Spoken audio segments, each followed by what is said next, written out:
asked about tinnitus. Listen, ghost pipe helps tinnitus. It should. It does, because it's one of those, and I've got clients that use it for tinnitus and say they greatly diminish their tinnitus. Why? They are not, once you dose a ghost pipe and you find your correct dosing for you as an individual, you are no longer hyper-focused on the tinnitus. Not at all. It's still going on, but you don't care. That's how come it greatly reduces it. It also... It helps a little bit. Helps me a little helps bit. It helps. Well, you got to dose up a little bit more. Yeah. Try dosing up a little bit more, and it'll help because But you're still young. I use a sound machine, dude. I blew my eardrums out playing music. Oh yeah, that's right. Dude, it's bad. I forget that you're kind of a famous musician. No, I'm not. Far from it. Yeah, you kind of are, David. You've opened up for some. Addie, you've opened up for some great people. But, yeah. It also reduces blood pressure. And the way it reduces blood pressure, it happens almost instantly. Think about why your blood pressure is raised. It's raised because you're hyped up, you're full of anxiety, you're worried, and that's your normal. You take ghost pipe, and all of a sudden, your blood pressure, right down back to normal again. Yeah. And that's why turkey tail and reishi work so good in conjunction with it, because the reishi and the turkey tail also help with the ghost pipe to maintain a healthy blood pressure. So you use less ghost pipe as long as you daily dose with the turkey tail and the reishi. And, one thing that I thought was always a stumbling block is that, can you use this for insomnia and relaxation? Absolutely. Yep. Does it make you feel high? Is that what makes you relax? No. You just are no longer running. It grounds you, honestly. That's what it does. It grounds you. Yep. And if you're in bed and you say to yourself, because I'm a type of person that I fall asleep with the TV on, and we've talked about this before.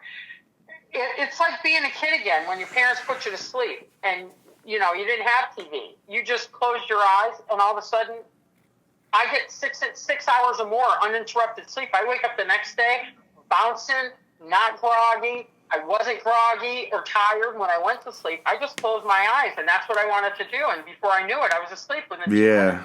And it gives you deep sleep, too. You get that REM sleep. Yes. And I noticed that. I tell you, and that heals the brain, because you need to have REM sleep in order for your subconscious to work out your conscious.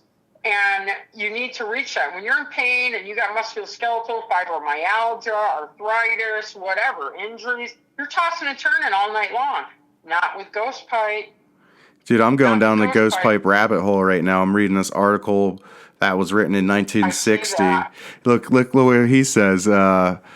Roots from Monotropa that penetrated into the roots of both beech and spruce trees. All right, beech trees. There you go, right there, 1960.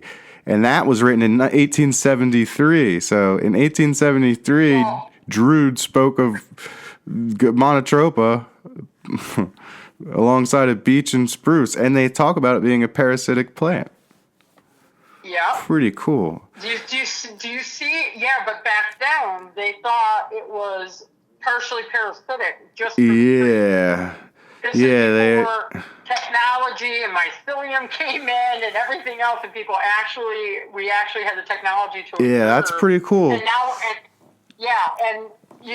and remember this: where there's beech trees, there's also going to be conifer trees. Yep.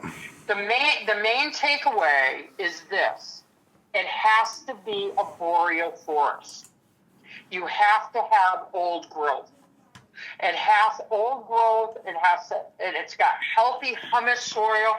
Ghost pipe is only going to grow in old growth forests.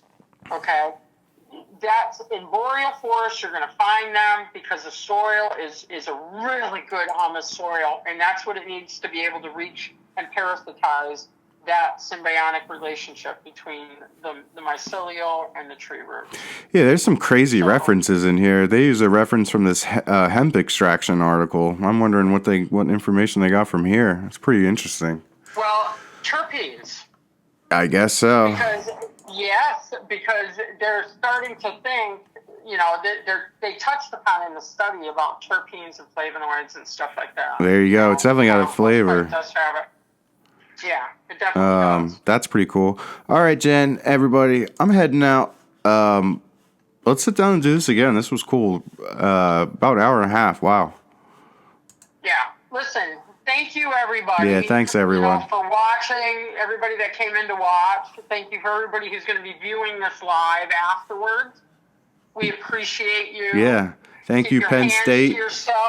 Yeah, thank you, Penn State. Keep your hands to yourself. Eat your mushrooms. And I want nothing but peace and happiness for everybody out there. Take care. We appreciate you. All right, it's ending now.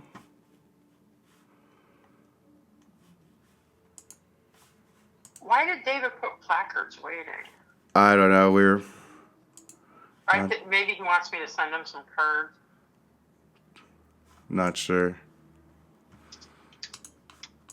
Yeah, that fucking article that's a mic dropper there. All right.